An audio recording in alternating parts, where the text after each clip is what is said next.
ஆண்டின் பொதுக்காலம் 26வது வாரம் புதன்கிழமை.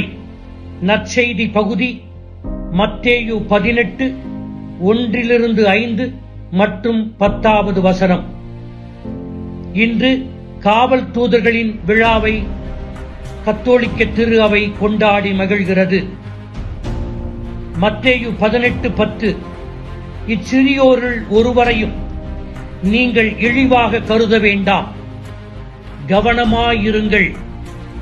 இவர்களுடைய வான தூதர்கள் என் விண்ணகத் தந்தையின் திருமுன் எப்பொழுதும் இருக்கிறார்கள் என்று இயேசு கூறுகிறார். இந்த உலகத்தில் இருக்கின்ற ஒவ்வொருவருக்கும் ஒரு காவல் தூதர் தரப்பட்டுள்ளார் என்பது விவிலியம் நமக்கு உணர்த்தும் உண்மை. அதையே கத்தோலிக்க திரு அவையும் விசுவாசமாக நமக்கு அறிக்கையிடுகிறது. மலாக் என்கின்ற எபிரேய சொல்லுக்கும் ஆங்கலோஸ் என்கின்ற கிரேக்க சொல்லுக்கும் தூதர்கள் என்று பொருள்.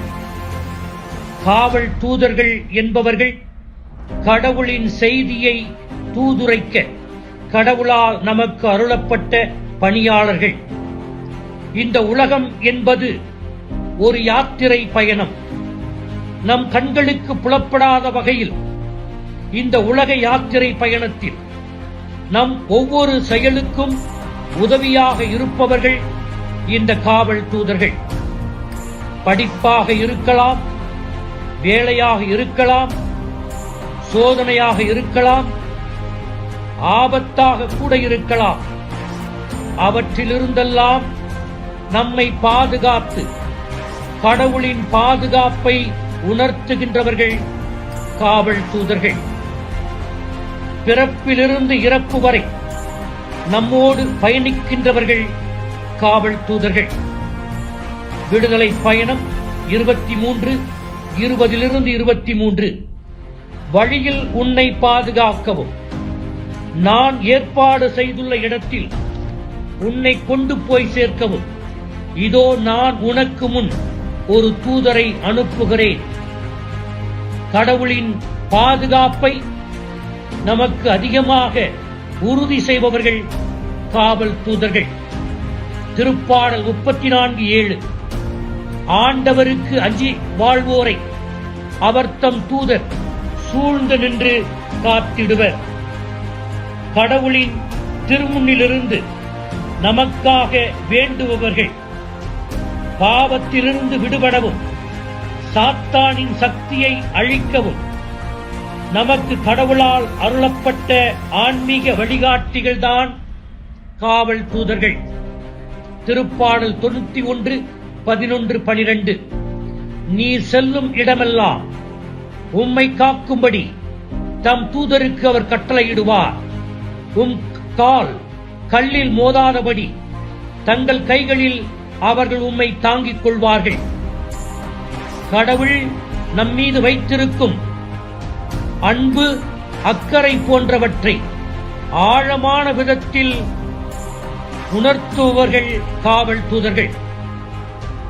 மார்க் 1:13 இயேசு சோதிக்கப்படும் நிகழ்வில் வானதூதர் அவருக்கு பணிவிடை செய்தனர். சோதனை வேளையில் நமக்கு உதவி செய்பவர்கள் காவல் தூதர்கள். லூக்கா 22:43 ஒலிவமலையில் இயேசு இரத்த வியர்வையோடு ஜெபித்த வேளையில் விண்ணகத்திலிருந்து ஒரு தூதர் அவருக்கு தோன்றி அவரை வலுப்படுத்தினார். எனவே துன்ப நேரத்தில் நமக்கு வலு சேர்ப்பவர்கள் காவல் தூதர்கள். துன்ப நேரத்தில் கடவுளின் ஆறுதலை அதிகமாக நமக்கு பகிர்ந்து கொள்பவர்கள் காவல் தூதர்கள்.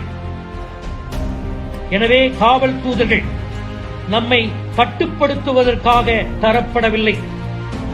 கடவுள் நம்மை எவ்வளவு அன்பு செய்கிறார் என்பதை உறுதி செய்பவர்கள்தான் காவல் தூதர்கள். இப்படிப்பட்ட காவல் தூதர்களை கொடுத்த கடவுளுக்கு நன்றி சொல்லுவோம். கத்தோலிக்க திரு அவை காவல் தூதர்களிடம் ஜெபிக்க கற்றுக் கொடுத்த பாரம்பரிய ஜெபத்தோடு இன்றைய சிந்தனையை நிறைவு செய்வோம்.